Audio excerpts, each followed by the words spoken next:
Good evening.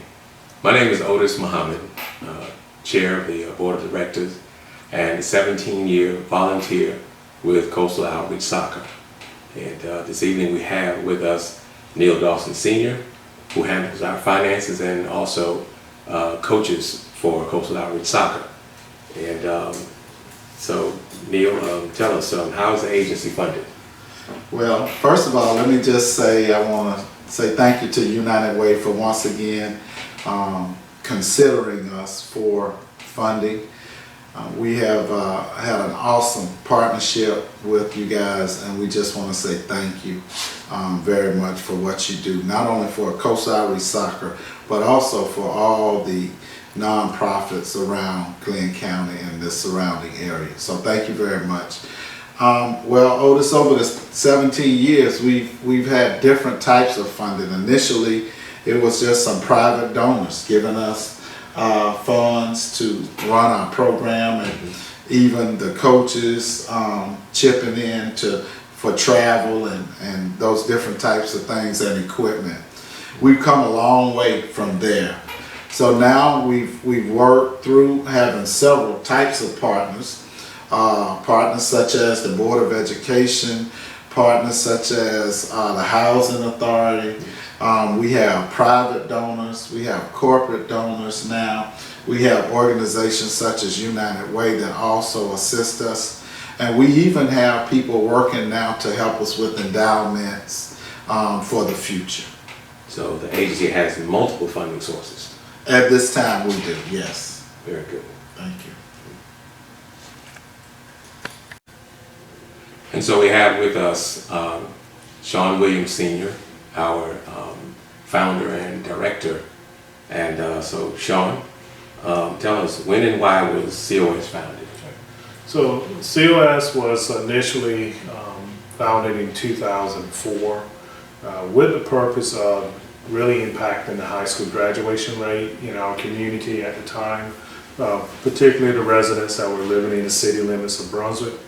And then also to be able to give, soccer was not offered in the city limits. So it was an opportunity for us to bring a new program into the city and give children access to it within their neighborhood.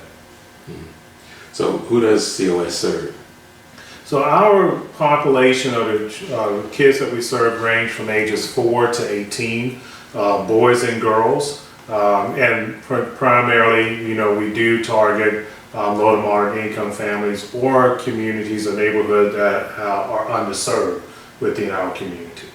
So when exactly are the services provided? So we are an after-school program during the school year, and so we are providing that opportunity to be able to engage youth during those hours at our after-school, and then doing breaks that the school system have. Then we are providing various camps and outings that will occupy their time that we're with us. Okay. And so COS has multiple program areas. Would you tell us about the soccer area? Okay. On our soccer side, we started at age 4 with what we call our academy program. The academy program is designed for ages 4 to 10, so our elementary age kids. And that functions very differently than most athletic programs, where we're not designating a team for a particular player. They are coming and they're training with their age groups. And then on Saturday, then they'll come out and we're actually just providing scrimmage vests. So we do not designate a particular team for a child, nor do we say, oh, coach, okay, here's the only team that you're working with. So our philosophy is to come in and train as a family, and then on Saturdays you see the benefits of that, because you see that stress is not there with worrying about an outcome of a game. And then our 11-year-olds started in our travel program. So our 11-year-olds is in our transition year. So they are doing travel, but it's always something that's very close, so they're able to go to a field and come directly back home. And so we use that as that transition year from playing small-sided 4v4 to now playing 7 be 7 or 9 be 9. And then once they get to age 12, then they go into our 11v11 program, which is we are part of the Georgia Soccer Association. So we play in a league that may require us to travel as far as, Athens for games. And so that really encompasses our soccer program there. Okay, very good. So let's talk about the academic program area. And so again, if you go back to our core is always about high school graduation. So our academic program, doing a normal circumstances would be, we would have a literacy program for elementary age kids that we are collecting their reading logs so that we are looking at their Lexile levels, encouraging them to improve those Lexile levels as they go through elementary school. And then once they get to 6th grade, they will come into the academic center. And the academic center is at no charge to our families, to our participants. And that way we are able to provide the academic support they need, whether that's tutorial services, whether that's access to technology with the Chromebooks that we have that are here at the facility. Then we also offer a book club as well for our boys and our girls. And our thing that we want them to do academically is that by the 11th grade be able to go into a dual enrollment. Whether that is a liberal arts track or whether that's a career track, we want our kids as soon as possible to go ahead, whether that's on the College of Coastal Georgia or Coastal Pines Technical College, but we want them on one of those campuses by the time they get to 11th grade. Okay, very good. And the STEM program? We are, definitely excited about that. And again, the STEM program was birthed out of a conversation with one of the superintendents, and just looking at the children that we were providing services with, did not have access on a consistent basis with STEM. Mm-hmm. And so felt that we could do as an organization could be able to offer that. And so we are now able to offer STEM in the areas of computer coding, robotics, where we have a Lego robotics kit that the players are able to build. We are also starting to do VR. We will be purchasing a 3D printer as well. Then we are also then looking at the robotics program. And then in our elementary age kids, we do what we call STEM in play. So we have kits that they're able to build, in a 2-session session that we may have with them in order for them to be able to learn about some physics and engineering concepts, but at an elementary level to go ahead and start introducing them to those things there. One of the programs that we are, excited about that we started this year, this spring, was with UGA and our natural science program. So introducing our children to that field of biology, to environmentalists, so that they see that those opportunities are that are available within our community, and that they can see themselves in those positions and entering those careers. So the partnership with UGA has been great, the Marine Extension, as well as the support that we get from Honeywell in those areas. And so computer coding is a popular thing these days. So what is COS doing with that? Okay. Well, with the computer coding, we actually in a rotation system with the STEM components. So our 6th graders did computer coding this year via Zoom with one of our alumni who's actually at Fisk University.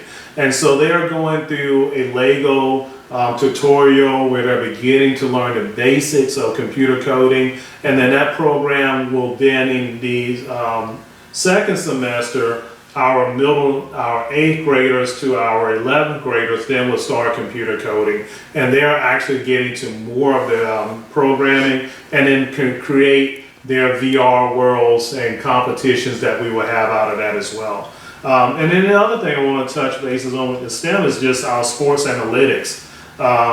We started that approximately about 3 years ago, and we're just starting out with a biosensor where we're just collecting our basic data on our children, that breathing, also all those physiological data points that we needed to actually see how they were performing on the field, and then being able to give them that information back as well on just monitoring their heart rates and how the core body temperatures. So being able to give them that information so that they can start learning this process as well. We have expanded that to include what we have on our cleats now, where we have a device that they're actually put on their cleats, and we're able to collect all those metrics that their performance with the soccer ball. What are their sprints, the distance that they're covering, their passes with the left and right foot, how long they are dribbling the ball, the power in which they're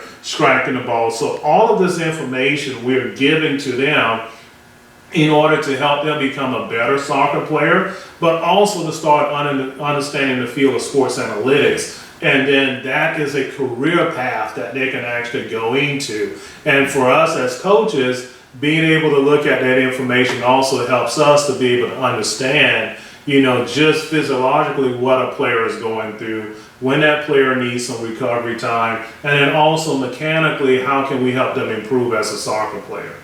Okay. All right. So tell us, why is community an important service area for COS? Okay. Well, we've always emphasized and understood from our inception that we play a critical role in being able to deliver services to our community, and the understanding that we have the ability to give our time and helping our players to understand that while the community and gives them a lot of support, that they also have something to offer to the community, which is their time. And so I think it's very critical to their development as a person to have a perspective beyond themselves and how they can go out and help and serve their neighbors. Wonderful. So right now, do we have any new sites in 2021? Yeah, so we are this summer we were able to go back into Glenvilla and initiate the program there. Abbott Andrews we also started with, and then Brooklyn Homes as well. And so we are excited about the opportunity actually to have 3 permanent fields that we will be putting in partnership with the Housing Authority that will give kids, again, is access. How can we give access to those children when we are not there, that they can go out with a soccer ball and be able to play on their own, not always needing a coach. Give them that freedom to be able to go out and express themselves as well. Well, after 17 years, does COS still offer benefit to the community? Yeah, I think we are now being able to really come into our stride, I think, as an organization. With that being said, that all of the things that we are able to bring to the table, that we are able to rally the community around the efforts that we are making to improve the community. I think if you look at what we did in Arco with Paul Field, being able to start the fundraising there in order to convert that passive park into now a soccer complex that includes a soccer field, bathrooms, and playground equipment. And so I think from that perspective, we've been able to say, what does a community need or a neighborhood need, and be able to bring resources into that community. Can you talk about some of the outcomes you've been able to track over the past 17 years? So particularly, I would definitely like to highlight, our graduation rate. Since 2014 we have 100% graduation rate with the seniors that stay involved with our program. Our children our student athletes have completed over 200 credit hours at the college level before graduation. So that equates, depending on what school you go to, up to at least $167,000 that we've been able to save families in tuition because of starting dual enrollment early. Our players, our student athletes have received academic as well as soccer scholarships in the neighborhood of $370,000. Again, that is saving our families money and reducing that cost of getting that degree. So I think those things that we've been able to see, definitely starting to make a change in our community, be able to create opportunities and help our children to be able to see those pathways that are available to them. And then with all of the stuff now that we're doing with the sports analytics. So what are the new programs that was added this fall? Okay.